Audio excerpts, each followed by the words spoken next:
Seja bem-vindo ao Cabeça de Lab, o podcast do Luiza Labs, o lab de inovação do Magalu. Fala, jovens! Eu sou o Bruno Gouveia e tá começando mais um episódio do Cabeça de Lab, o podcast do Luiza Labs do Magalu. Hoje a gente vai falar como nenhuma carreira tá salvo e como todo mundo vai perder emprego. Só que não. Eu tô aqui de novo com o Fatala. E aí, Fatala, tudo bom? Tudo bem, Gouveia, e você? Tudo bem. E também estamos com mais um convidado aqui. Marco Gomes aqui, muito obrigado pelo convite, honradíssimo depois de ter os meus amigos do Jovem Nerd aqui. Fico honrado demais de estar aqui na conversa e vamos falar sobre como os robôs vão fazer qualquer trabalho, né? Boa. Então, vocês já viram que o Marco puxou aí que, na real, não é todo mundo que vai ficar sem emprego, né? É isso aí, essa frase, eu tenho esse jargãozinho que eu falo sempre na internet, que nenhuma carreira tá a salvo, os robôs vão fazer qualquer trabalho. E as palavras foram pensadas com cuidado aí, porque, na verdade, se você olhar as duas partes, então, nenhuma carreira tá a salvo. O que eu quero dizer com isso é que todas as carreiras são impactadas por automação. E elas não são impactadas por automação desde hoje, elas são impactadas por automação há muito tempo já. Só que agora vem a revolução cognitiva, né? Que é os computadores machine learning, deep learning e tantas outras possibilidades que ainda nem existem, que podem vir a existir nos próximos 10, 20 anos talvez, de computador criando fazendo coisas que a gente acha que eles não seriam capazes, como criatividade, música, escrever roteiro, seja lá o que for. Até coisas muito mais óbvias, como, por exemplo, dirigir, servir comida, entregar pacotes, esse tipo de coisa. E eu acho que essa parte é a parte do nenhuma carreira tá salvo, porque os robôs vão fazer qualquer trabalho. E o fazer qualquer trabalho, os robôs vão fazer qualquer trabalho também tem um motivo, que não necessariamente todo mundo perde os empregos, tipo, não é 100% da humanidade que vai ficar desempregada muito em breve, mas quanto mais se desenvolve a robótica, mais os robôs fazem qualquer trabalho realmente, eles mais capazes são de fazer qualquer coisa. E aí vem da nossa organização enquanto sociedade de os salários baixarem por conta da competição entre humanos e computadores, né? Entre robôs, humanos e robôs, sejam eles software e hardware, ou então proteção de emprego, projetos de proteção de emprego que acontecem também de certa maneira, não que eu seja a favor ou contra, não é nem essa discussão, mas existem projetos de proteção de emprego. O Brasil tem um muito claro, que é o dos frentistas de postos de combustível, que é obrigatório ter, e aí nos Estados Unidos, por exemplo, isso meio que não existe na maior parte dos estados, mas o estado de New Jersey, que é ali do lado de Nova York, tem frentista, então assim, esse estado especificamente tem uma lei parecida com a do Brasil de proteger o emprego, obrigando o combustível a ser colocado só pelo frentista, e isso pode acontecer com relação à automação também. Ter um número mínimo de empregados por fábrica, por empresa, dependendo do faturamento. Tem um monte de projetos desse tipo que podem ou não funcionar, mas tem essa coisa dos robôs, eu acredito, que a inteligência artificial é possível. Assim, essa é a pergunta que eu sempre faço, né?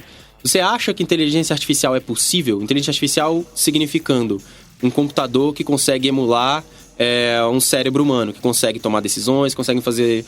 Veja a evolução da inteligência artificial dos últimos 30, 40 anos, veja de onde a gente saiu, onde a gente está hoje, e você acha que essa progressão de evolução continua? Se você acha que ela continua, você vai concordar que a inteligência artificial é possível. E tem gente que fala que não, tem gente que fala que a gente chega num nível antes da inteligência artificial e para e não é possível. Beleza, existe pesquisador e teoria nesse sentido. Mas para quem acha que a inteligência artificial real é possível, o teste de Turing diz que você sentado na frente de uma tela, você digita um chat e esse chat te responde. No momento que você não conseguir detectar se do outro lado tem uma máquina ou um humano, esse é o computador que passou no teste de Turing. Até hoje eu acho que ninguém passou. Então, por melhores que estejam os chats automáticos e tal, a gente ainda consegue detectar que do outro lado tem um computador. Mas se um dia, na minha opinião, provavelmente muito em breve, antes de 2040 talvez, chega um momento que a gente não vai mais conseguir detectar. Pô, tô falando com um computador ou com um ser humano, eu não sei. Nesse momento é inteligência artificial real. Beleza, se você chegou na inteligência artificial real, o computador pode fazer qualquer coisa, qualquer trabalho que a gente faça. O computador pode escrever música, o computador pode escrever roteiro de filme, porque ele já emulou, já reproduziu, não emulou, né? Mas ele já reproduziu um cérebro humano. Aí e se ele consegue fazer isso, ele faz qualquer trabalho, basicamente. A gente vai chegar naquele papo de quando a gente teve streaming e tudo virou digital, usar o humano vai ser tipo tocar vinil. Tipo isso. E já existe meio que isso com coisas feitas à mão, né? Eu tive uma bicicleta alguns anos atrás, que ela tinha escrito assim no quadro, feita à mão em Huntington Beach, na Califórnia, porque feita à mão era uma grande coisa, já que a maior parte das bicicletas hoje é montada em linha de produção mais automatizada possível. Tem vários produtos que isso é diferencial, né? Instrumento, por exemplo. Instrumento musical, exatamente. Instrumento musical pra quem curte. Essa coisa do craft, né? Da arte, do artesão, é uma coisa muito comum.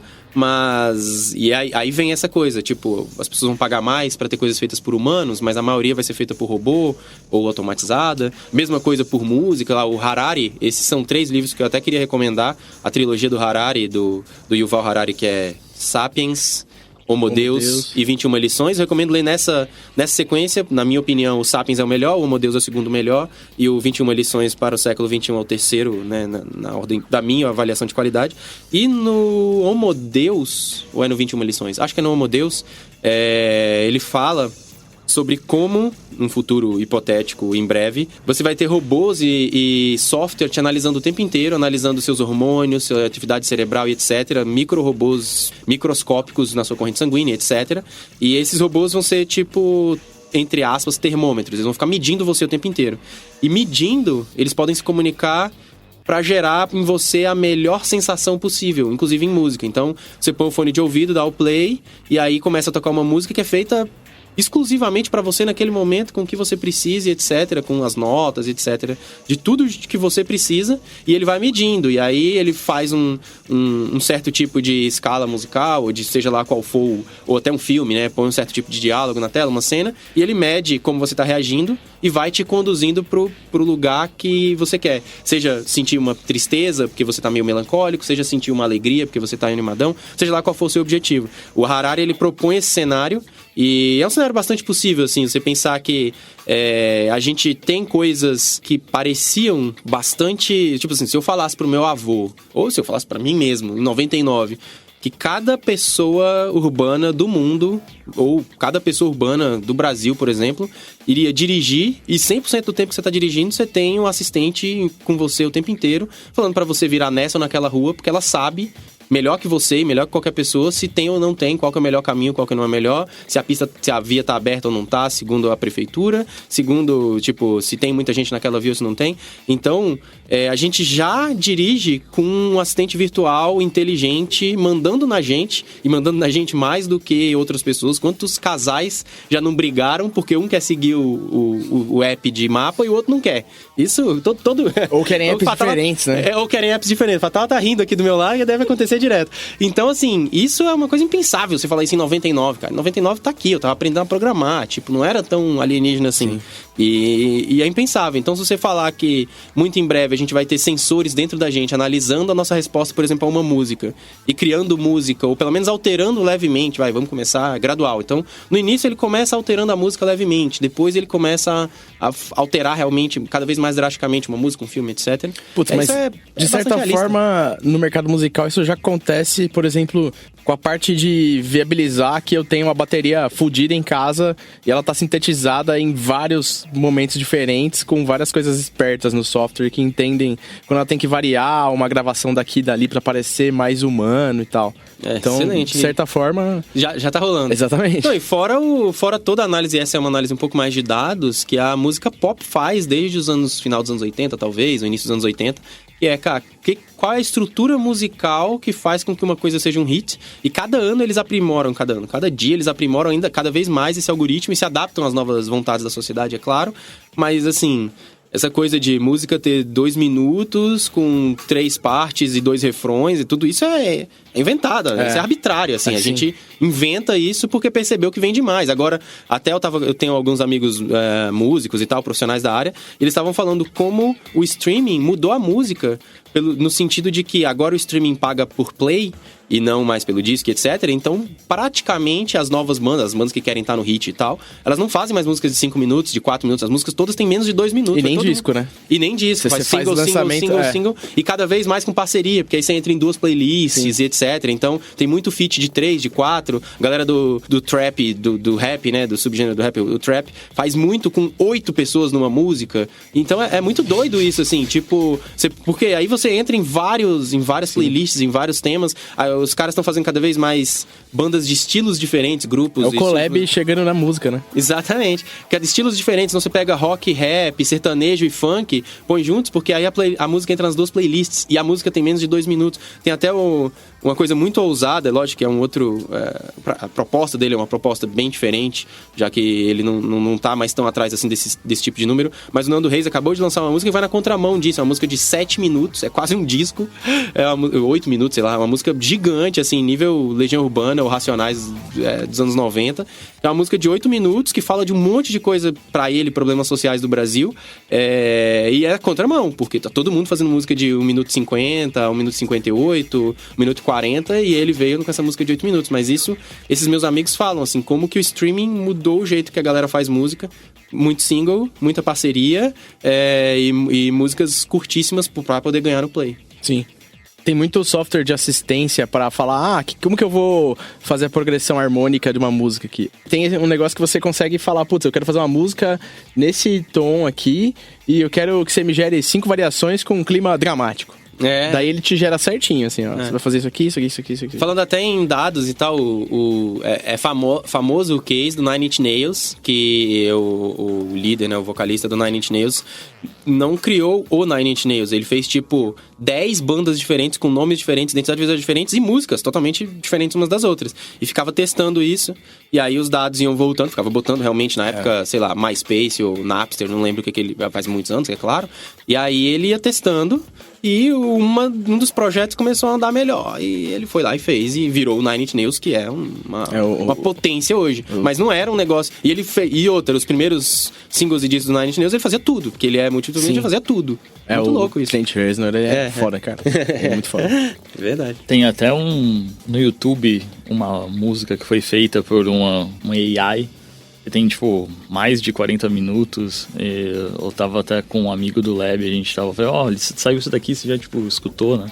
E aí ficou os dois escutando, e aí a gente começou a discutir como tinha uma puta de uma coerência, assim, harmônica e um monte de coisa ali dentro da música que a gente começou a achar super legal, e entra bem na linha que vocês falaram. Tem também o caso da Netflix com o House of Cards, né, que eles pegaram muito do que as pessoas respondiam nas imagens pra Eles perceberam as intersecções entre quem via filmes com um certo ator, com quem via House of Cards, com quem via coisas dirigidas pelo David Finch, eu acho, e virou House of Cards. Então, pra gente ver isso daqui pra frente com robôs criando, tanta parte não só dos automação de processo, mas até nessa parte mais criativa, acho que é bem factível também. Tem o caso clássico, esse lance de música, o caso clássico é uma coisa que eu sempre publico e já tem vários anos, deve sei lá, 2012, talvez antes, que é, eles botaram músicas de Bach pra tocar, o cara lá do Cravo, século XVII e tal, e música clássica, eles botaram músicas de Bach pra tocar pra uma plateia de leigos,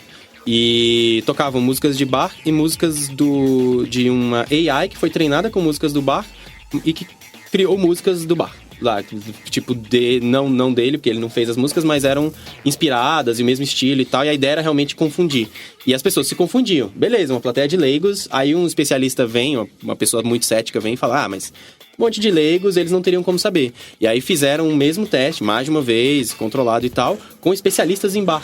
E os caras não sabiam o que era o Bach, o que era a AI, né, a inteligência artificial fazendo música de Bach. Então, cara, quando você pega especialistas num cara, que é um negócio tão específico quanto música clássica, quem entende música clássica, quem é especialista em música, não tem como você discutir com essa pessoa.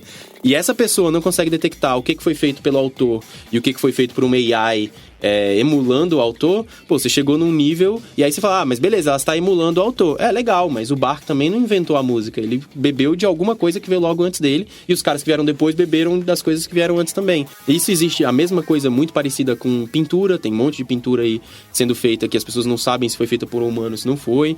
Acabou de ser vendida, acabou há, 6 meses, talvez, um pouco menos, a primeira tela feita por... A primeira não, mas assim, a primeira de valor expressivo e que faz algum sentido, tela pintura feita por uma inteligência artificial na Europa por 500 mil euros. Então, assim, já começou a chegar nesse nível e a obra é uma obra...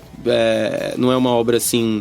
robótica, né? É uma pintura de uma mulher e tal, bem legal, assim. Aparentemente, ela não foi vendida por ter sido feita por uma AI, e aí o valor dela é ter sido criado por uma AI. Ela foi feita porque existem outras obras feitas por AI que não chegaram nesse valor e não são tão legais do ponto de vista artístico. Lógico que eu não sou um grande especialista, mas eu gosto de arte e tal. E do ponto de vista artístico, essas outras obras anteriores, elas não valiam nada e estavam lá. Essa ela ficou artisticamente valiosa pelo que ela é em si, pelo que ela demonstra ali e tal. E isso fez com que ela foi 400 e tantos mil euros, uma obra feita, pintada por uma AI. Muito louco isso. É, muito louco. Voltando no ponto que você estava falando de a gente conseguir distinguir, né? Eu vivenciei lá tava no Google I.O. quando eles mostraram o Duplex. O que é o Duplex? Eu não sei, desculpa. O Duplex foi, vamos levar em conta que não teve manipulação nenhuma, nem nada, mas era a AI do Google ligando para um estabelecimento e marcando um corte de cabelo. Ah, eu vi um teste anterior que era um restaurante. E aí, um ano atrás, sei lá. E agora, pelo jeito, melhorou. Fizeram e vendo ali, cara, foi um negócio assim que, foi engraçado porque a plateia, tava um misto, assim, de uma galera meio eufórica com, meio medo, sabe? Olhando assim e falando, cara, Skynet. E a outra pessoa, quem tá ali do outro lado, não conseguindo distinguir mesmo, assim, respondendo naturalmente. Respondendo completamente naturalmente. Ela falando, eu queria marcar um corte de cabelo. Até os cacuetes, né? Os cacuetes. Pra hoje, tal horário. Daí ela fala, tal horário eu não tenho, né? Ela fala assim, quando você tem, então? Eu posso tal dia de tal e tal horário. Ela faz... sabe? Assim, caramba. Muito louco. Então, é um negócio, que tá ficando... Eu vi muito louco. o experimento anterior que o Google mostrou, foi no I.O. do ano passado, não sei se faz um ano ou se faz 6 meses, era pedindo pizza. E aí eles acharam, eu acho que era pedindo pizza, pela minha memória, e eles acharam a pessoa que falou no telefone, acharam a funcionária da pizzaria, depois de um tempo, acho que o Verge achou, ou a Vice, não sei. Falaram, a gente foi atrás da pessoa que respondeu aquele vídeo e tal, e a gente foi falar com ela, e aí tinha uma entrevista com a mulher, mas não fazia ideia, alguém me ligou, pediu uma pizza, eu respondi a pizza, é isso aí. Então. Dá a impressão que a gente tá no estágio, de Resident Evil 1, tá ligado? Onde o gráfico é bem tosco, mas você fala, nossa, dá pra entender, alguma coisa, parece. Esse lance da conversa, inclusive, é muito louco, porque quando você começa a pensar, até eu bebo na fonte do Isaac Asimov, o pai da robótica, aí pra falar disso, o autor incrível, recomendo todo mundo a ler, inclusive Isaac Asimov, mas esse lance do robô ligando pra marcar um corte de cabelo, mas quando isso vai pro mercado, na verdade quem vai responder vai ser outro robô também. E aí, assim, o outro robô vai detectar lá e vai atender e vai falar, não tem, eu tenho pra tal dia, e os dois vão começar a conversar. Nos livros do Asimov, Robôs do Amanhecer, ou um deles, um dos mais pra frente, não é o Eu, Robô, que é o primeiro e mais famoso, na linha dos robôs, um livro mais pro final, eu acho que chama Robôs do Amanhecer, que eu li tantos que me confunde, mas ele tem essa coisa que os robôs, eles são humanoides e eles são imperceptíveis, praticamente indetectáveis e tal, mas esse não é o ponto. O ponto é que eles fazem as coisas, eles são humanoides, eles têm a pele, né, eles têm dedos e estão ali pra servir os humanos e pra ajudar e tal. E aí, eles conversam entre eles, mas quando tem um humano perto, eles falam como a gente tá conversando entre nós aqui. Só que quando não tem um humano perto, esse livro deve ser dos anos 70, sei lá, quando não tem um humano perto, eles falam em velocidade ultra rápida. E é assim, em milissegundos eles falam tudo que eles têm que falar. Na época, o Asimov não quis usar o conceito de Wi-Fi, rádio, nada disso. Ele quis realmente, então assim, os robôs falam um idioma deles, ultra rápido, em que eles conversam entre si de maneira ultra rápida, e nenhum humano conseguiria jamais entender. Mas eles têm as diretrizes, e uma das diretrizes é por segurança, por etiqueta, por controle, para não assustar os humanos, que o Asimov ele discute muito mais do que tecnologia. A tecnologia é meio plano de fundo para uma discussão mais social, e a discussão social dele os humanos ficariam assustadíssimos se os robôs começassem a conversar entre si e a gente não soubesse o que está acontecendo.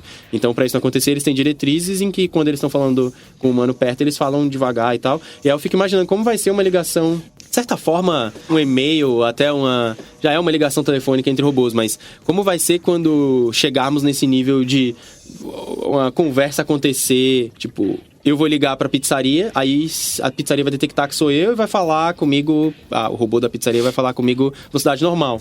Mas quando o meu assistente, o meu celular, vamos supor que o meu smartphone ligue, eu falo pra ele, falo pro meu smartphone: ei, assistente do smartphone, liga aí pra uma pizzaria que eu tô a fim de comer pizza entre hoje e amanhã, descobre aí. E aí o meu telefone em background liga, mas aí ele vai detectar que são dois robôs conversando, eles vão fazer a conversa super rápida. Aí você vai puxar o gancho e vai ficar... Você vai, eita porra! É igual gente que usa assistente de voz, né, pra usar smartphone.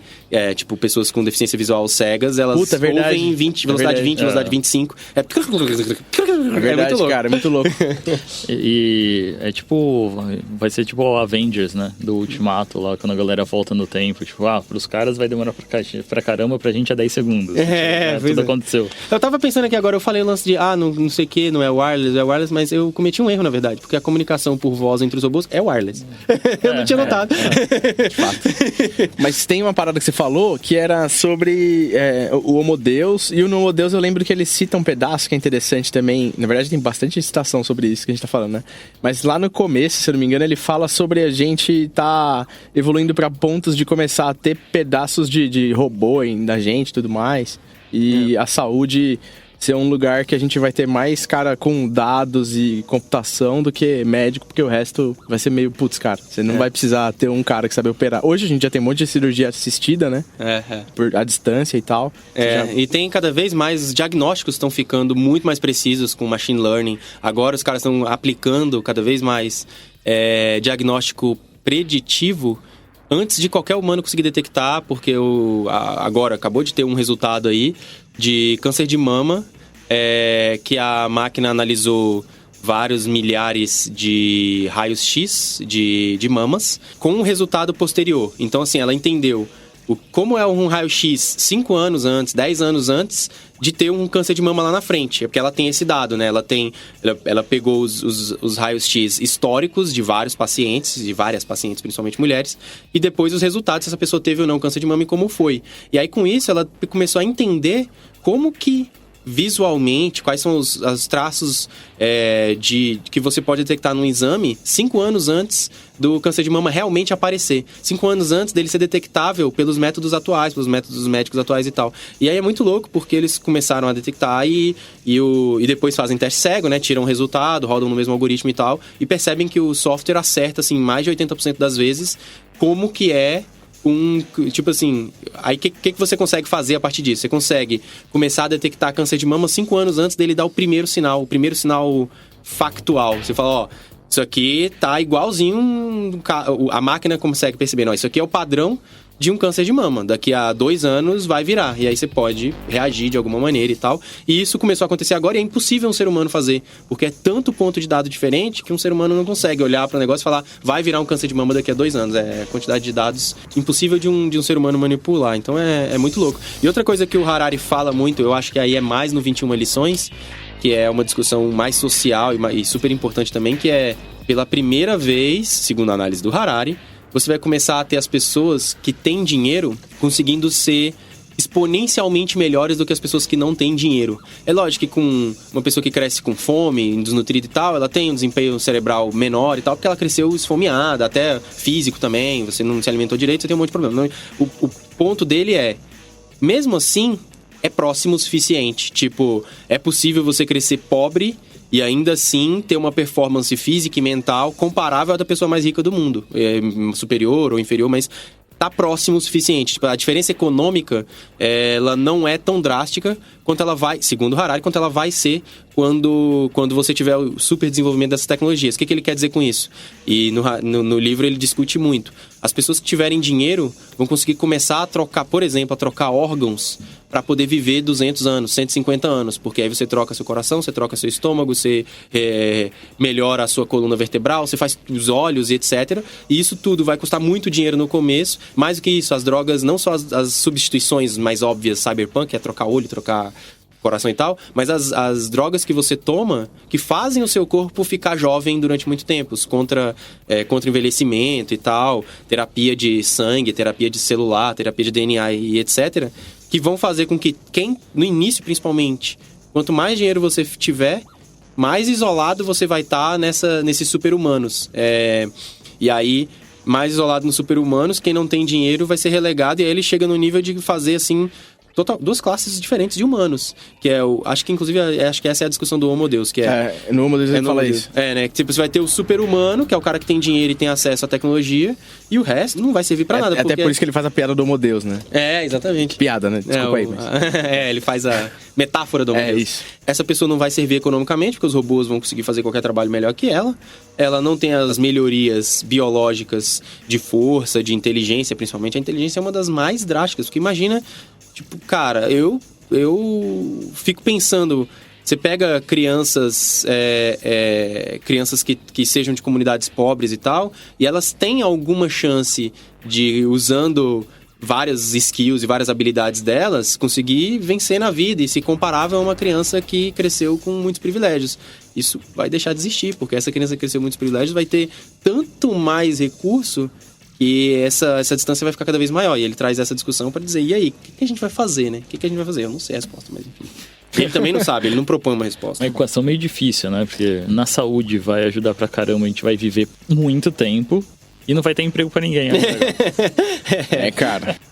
Pegando um pouco nessa parte do que as máquinas vão ser possível de fazer e vão substituir muito do que a gente faz hoje. Acho que tem algumas das indagações que aparecem, beleza, tem coisas braçais que entram nisso. Principalmente dirigir é mais óbvio. Dirigir, muito óbvio. A gente é a que eu mais desejo. Pois é. Acho que todo mundo. Porque... Você deseja, mas e os motoristas de caminhão? São 20 milhões de empregos nos Estados Unidos, cara. Os Estados Unidos tem 300 milhões de pessoas. Vamos dizer que sejam, sei lá, 150 milhões adultos, 200 milhões adultos, 20 milhões, 10% das pessoas nos Estados Unidos ou dirigem ou prestam serviço para quem dirige, que é posto de combustível, restaurante, etc. 20 milhões de pessoas. E essas 20 milhões de pessoas, se a automação acontecer tão rápido quanto ela deve acontecer, cara... O que você vai fazer, né?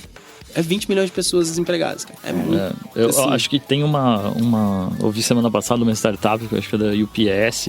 Eles estavam fazendo já parte de um trajeto cruzando os Estados Unidos com um caminhão.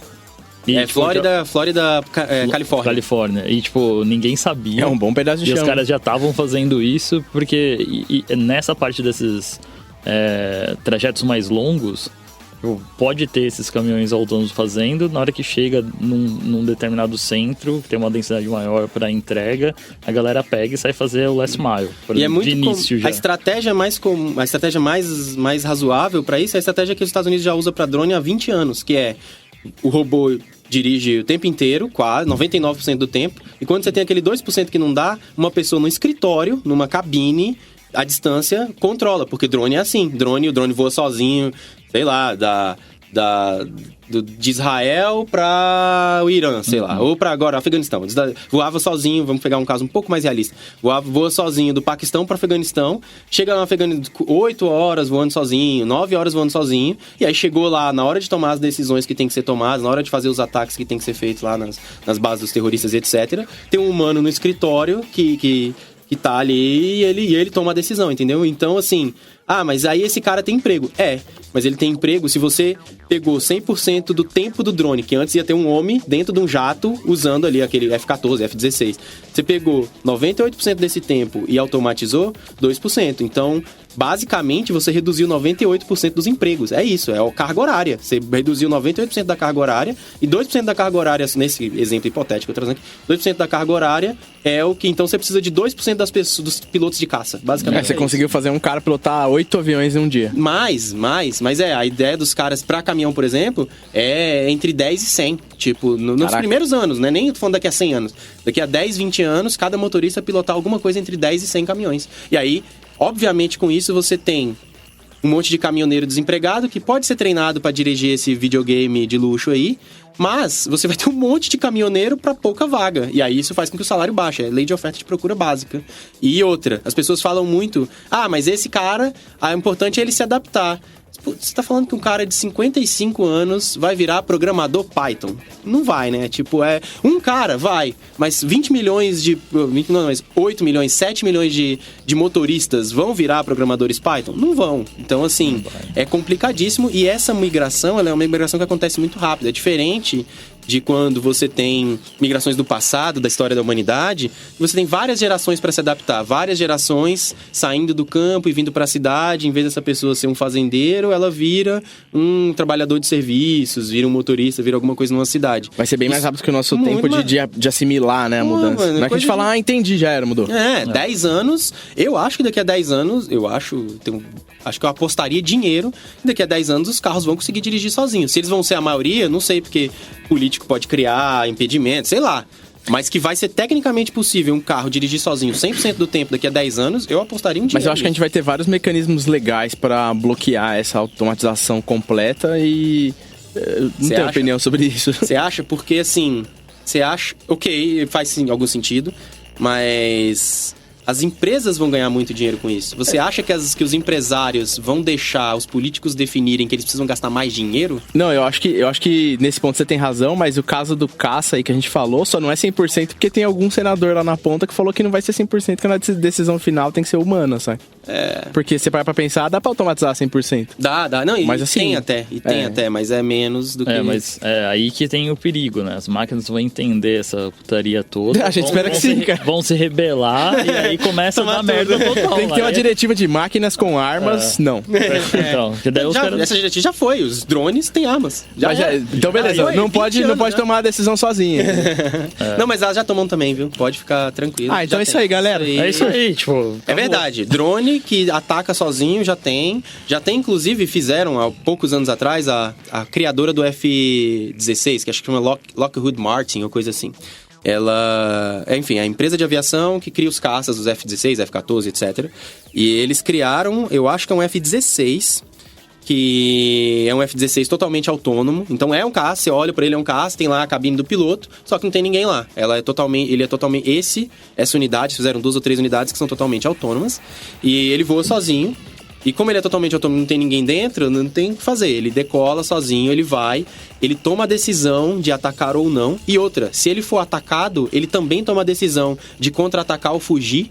E é isso aí, tipo, ele é 100% autônomo, até porque nesse caso ele foi feito para decidir sozinho no avião, porque o cenário que ele foi planejado é um cenário que não dá para se comunicar com a base, porque ele tá longe de casa, blá blá blá blá blá blá, tá lá no meio do Ártico e alguém ataca ele toma a decisão sozinho de contra-atacar ou não, de voltar para casa ou não, de fugir ou não, e a mesma coisa para os alvos. Ele detecta sozinho se ele percebeu uma coisa que ninguém sabia. Por exemplo, ele tá voando em rumo ao destino dele, que tem lá uma missão para executar. No meio do caminho, ele detecta uma outra base que não tá no mapa, não tá em nada. Ele foi programado para decidir sozinho se ele deve ou não atacar esse novo alvo que ninguém sabe que existe e que ele nem vai comunicar com a base, né? Ele comunica depois. Então, isso é muito doido, porque esse avião já existe, já foi testado e não foi testado agora, acho que ele é de 2014, cara. Olha isso. Na verdade, tudo tá aí, né? A gente joga videogame, você pega Call of Duty, os algoritmos já estão lá, só por num robô agora, os caras pro pau. Tipo, eles já sabem o que fazer. É verdade. É muito louco isso. É muito... Chega a ser assustador até. Mas enfim, também é interessante porque... tem um monte de upside aí, e a gente só tem como sociedade que... aprender a dar um jeito nisso. Saber lidar, entendeu? Pra não usar isso pra concentrar mais renda, pra excluir mais gente, pra aumentar a violência. A gente tem que usar isso pra melhorar a sociedade, não pra piorar. No longo prazo, a sociedade tem melhorado, no longo prazo, né, de séculos e tal.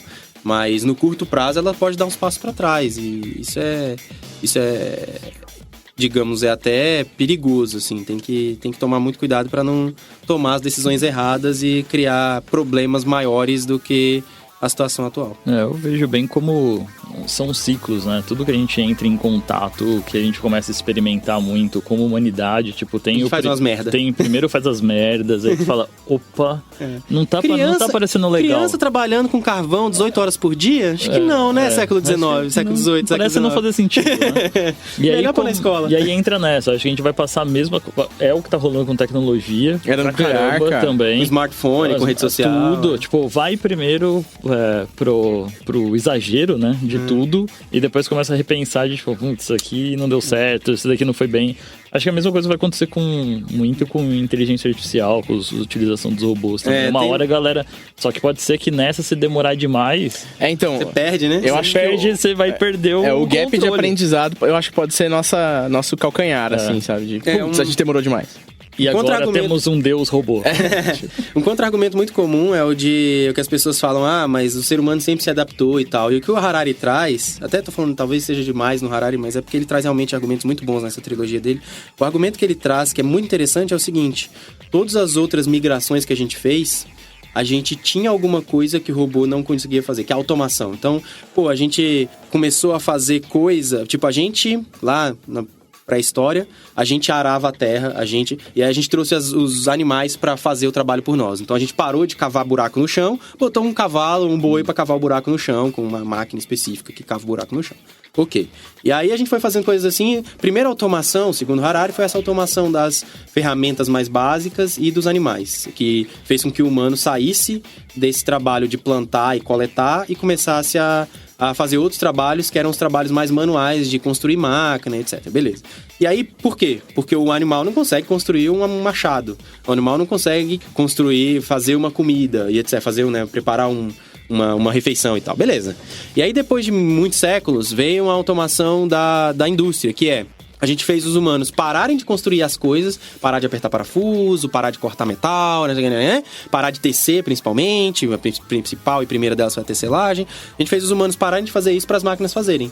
Mas ainda assim, os humanos ainda tinham coisa a fazer, porque a gente, na migração, por exemplo, do campo para a cidade, a pessoa sai do campo, ela era lá uma trabalhadora do campo, ela lidava com animais, ela lidava com a terra, e a gente automatizou todo o campo, quase todo e tal, no meio do século XX, qualquer coisa assim, no início e final do século XIX também, as pessoas migraram para a cidade. Só que quando elas chegam na cidade, existe um trabalho na indústria que ela consegue fazer com um treinamento mínimo, que é apertar um parafuso, que é trabalhar numa linha de produção. Por isso que a linha de produção foi tão importante lá do Ford, porque ela pegava uma pessoa e com um treinamento de um dia, às vezes menos de um dia, você botava essa pessoa para ser produtiva, para conseguir se sustentar e tal. Legal, excelente. É tão fácil que as crianças faziam, e esse foi o erro. Mas beleza, é tão fácil que, pega uma criança e a criança faz aqui, bate um martelo num preguinho aqui e prega um pedaço de couro num negócio que vira um sapato lá no final. Beleza, essa criança faz isso. E aí, por quê? Porque a máquina não conseguia fazer. Depois, a máquina começou a conseguir fazer até isso, e aí a gente migrou as pessoas para o serviço. Porque para o serviço e para a parte cognitiva, que é escrever, os principais trabalhos dos Estados Unidos é escrever, dirigir. Dirigir não é um trabalho manual, é um trabalho mental. Tomar decisão se você tem ou não que virar à esquerda, sei lá. Servir comida, preparar comida, tudo isso é coisa mental, é trabalho mental. Por mais que fazer comida use as mãos, não, é um trabalho mental, é saber fazer a comida, beleza. Então a gente sempre teve para onde correr, sempre. A gente teve para onde correr quando os animais tomaram o nosso trabalho. A gente teve para onde correr quando as máquinas tomaram o nosso trabalho no campo. A gente teve para onde correr quando as máquinas tomaram o nosso trabalho nas indústrias. Mas, segundo Harari, agora a gente não tem para onde correr. Não todo mundo. Primeiro, com a revolução cognitiva. A revolução cognitiva é as máquinas sendo inteligentes. Primeiro, elas vão fazer as coisas mais básicas. Escrever matérias jornalísticas, mais básicas, entre aspas, mas assim, escrever uma matéria sobre a economia do dia, se a taxa de juros baixou ou subiu e etc, vão ser as primeiras coisas que elas vão escrever. Depois elas vão começar a escrever sobre música, roteiro e etc, e a gente vai ficando com cada vez menos espaço. E segundo Harari, depois da revolução cognitiva, a gente não tem pra onde ir. Não tem. Depois que a máquina conseguir criar música, escrever roteiro... Eu falo isso porque são coisas muito artísticas, né? Que as pessoas normalmente tomam como... Depois que as máquinas conseguirem fazer tratamento de psicologia, tratamento de psicólogo, ser advogado... Segundo Harari, acabou, cara. Acabou, não na tem real, pra gente ir. Psicologia e advogado, a partir desse momento a gente já era, cara. Porque eles vão saber como lidar com a gente. Sim. E aonde falar, agora você vai pra cadeia. Já tem caso concreto, 2016 eu acho, de 200 advogados que perderam o trabalho deles, perderam o que eles faziam no JP Morgan, porque o trabalho deles era revisar contrato. Literalmente, esses números existem na imprensa, se procurar aí. JP Morgan AI Lawyers. Você jogar isso aí num buscador, você acha a matéria. 200 advogados que revisavam um contrato. São 300 mil horas de trabalho, se eu não me engano, deles por ano. e a inteligência artificial fez com a mesma capacidade que eles faziam em segundos, tipo em 4 segundos. O trabalho de 300 mil horas. É um negócio muito louco. E aí todos eles foram fazer outra coisa. O JP Morgan diz que eles foram realocados. Mas a verdade é que o trabalho deles existia e deixou de existir. Essa é a verdade. Se eles foram fazer outra coisa dentro do JP Morgan, beleza. Mas se o AI não existisse, eles iam estar fazendo aquilo e outras pessoas iam fazer o que eles foram fazer. Enfim. Então, já aconteceu. 2016, 200 advogados, 300 mil horas em 4 segundos, mano. Já foi. Uma puta mensagem é o compromisso social, talvez, né? Da empresa não chegar e falar, foda-se, todo mundo na rua. Eu vi isso, só complementando, a gente não precisa ir longe. Eu vi no Lab da Globo, aqui no Brasil, a AI escrevendo matéria. E mandando em blog post. Não, tem Fantasy Football nos Estados Unidos, é uma matéria, é um mercado gigante, que é o Fantasy Football, é essa coisa de você criar um time virtual com os jogadores que existem e de acordo com o que eles fazem no mundo real, seu time vai pra frente ou não no campeonato. É um campeonato virtual usando a performance do jogador de verdade. Beleza. Tem isso, aqui no Brasil usa muito cartola no futebol brasileiro, no futebol, né? E lá é futebol americano, Fantasy Football, um mercado gigante. E tem vários desses Fantasy Football, dessas empresas de Fantasy Football, que você tem matérias escritas sobre o seu time. É um time que não existe, que você pôs o logo muitas vezes foi criado automaticamente também, segundo as suas preferências e tal, mas aí você abre lá uma área de news, tem lá uma matéria escrita sobre o seu time, com os seus jogadores, etc. Estatística que foi uma máquina que escreveu, porque assim, cada pessoa, cada usuário tem um time de futebol totalmente diferente. Então a matéria não é padronizada, a matéria é sobre o seu time. E essa matéria foi escrita por uma AI, assim, ela usa lá os padrões, etc. Analisou um monte de matéria jornalística de futebol ao longo dos últimos 120 anos, sei lá. E a partir disso ela consegue escrever uma matéria que é relevante e interessante pra você mandar pros seus amigos, pra você postar na sua rede social e tal, como o meu time tá indo. É muito louco isso. Acho que o grande ponto de todos esses casos é a gente observar a escala, como é exponencial, e que se trata de um jogo de resultado e probabilidade estatística, saca?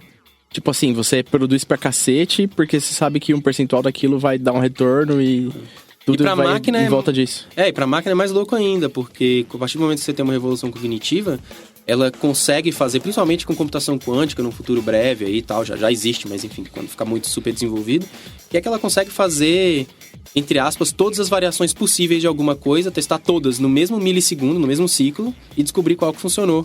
Então, assim, você começa a ter, igual e esse foi computação binária mesmo, do JP Morgan lá, tipo, os caras conseguiram, a AI revisou 300 mil horas de contratos em 4 segundos e deu a saída, e é isso aí, tá pronto, entendeu?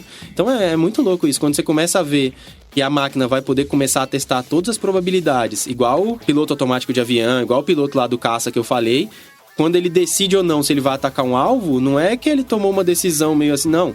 Ela em 200 milissegundos, em 300 milissegundos, ela analisou todas as variáveis possíveis, ela fez um monte de resultados possíveis para as ações dela, e de todos esses resultados possíveis, ela percebeu que esse aqui é o que tem mais chance de sucesso. O resultado número 453.792 é o resultado que tem mais chance de sucesso, então é isso que ela vai tomar, e ela avaliou um monte de coisa ao mesmo tempo. É muito louco isso, e tem que ter...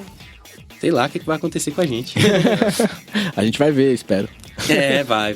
Você falou um pouco de computação quântica, eu vou dar spoilers, que a gente quer gravar um episódio com o Batalhão. O que é o Batalhão? Eu não sei o que. Primeiro, Batalhão. A gente quase chamou você pra esse. Mas foi tão corrido que deu ruim. Mas o Batalhão, o cara que trabalha no nosso time de dados, que a gente trouxe lá ele tava fazendo, acho que o mestrado dele em Singapura. E ele é físico quântico. Ah, legal. E aí as pessoas conversam com ele e a cabeça explode. É muito doido. É muito doido. E computação quântica é um negócio que é tipo... Acho que essa piada todo mundo faz, né? Do sexo na adolescência. Por que não? Porque a galera que fala, tipo, de computação... não sabe. O que é? Daí você fala o que é, daí o cara fala... Não achei que era isso. Entendi. Então a gente vai trazer alguém que sabe o que tá falando. Legal. Igual Big Data, né, hoje em dia. É verdade. Buzzwords. Bom, e é isso. Valeu pela audiência. A gente tá no Twitter e no Instagram com @cabecadlab. Você pode mandar e-mail também pra cabecadlab@luisalabs.com. Eu tô no Instagram, no Twitter e qualquer outro lugar como BF Gouveia. Fatala? André Fatala. Marco é @Marco Gomes. Twitter tá em baixa atividade, mas Instagram tá bastante ativo. E pra ler as coisas mais... digamos, com mais reflexão ou com mais profundidade, eu recomendo me seguir no LinkedIn, Tenho sido bastante ativo lá, então procura Marco Gomes, sem S no Marco, né? Marco Gomes, ou Marco Gomes, como um paulista diria. E eu tô lá no LinkedIn com bastante post, bastante discussão. E no Instagram também, para acompanhar dia a dia e conversas e coisas mais leves. Instagram, Marco Gomes também. Boa. Isso aí. Isso aí. Valeu! Valeu, pessoal. Valeu! Cabeça de Lab, o podcast do Luiza Labs, o lab de inovação do Magalu.